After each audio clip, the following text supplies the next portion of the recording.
10 orang warga Sumsel yang saat ini masih berada di pengungsian ex-Gavatar di Boyolali, Jawa Tengah, direncanakan akan dijemput Pemprov Sumsel dan ditampung di Trauma Center yang berada di Jalan Letnan Murad, Talangratu, KM 5 untuk diberikan pencerahan sebelum kembali di tengah masyarakat. Brigjen Pol Saiful Zahri, Wakapolda Sumsel yang ditemui Jumat 29 Januari 2016 mengatakan, pengawalan dan koordinasi bersama Pemprov Sumsel terus dilakukan Polda Sumsel untuk memulangkan ex-Gavatar. Dan tempat pertama yang akan dikunjungi ex-Gavatar ini adalah Trauma Center. Untuk itu, pengawalan di Trauma Center akan diperketat, menghindari hal yang tidak diinginkan.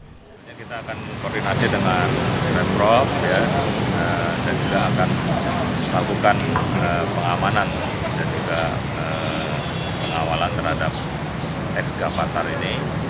Dan selanjutnya kita harapkan nanti ada pembinaan kepada mereka untuk bisa kembali kepada ajaran yang benar, dan selanjutnya tentunya nanti setelah melalui tahap pembinaan ini mungkin baru bisa kita kembalikan ke keluarganya masing-masing.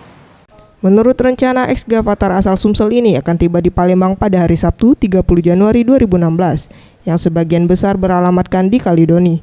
Farel Dwi Satria, Seftiawan Rizky, Sriwijaya TV.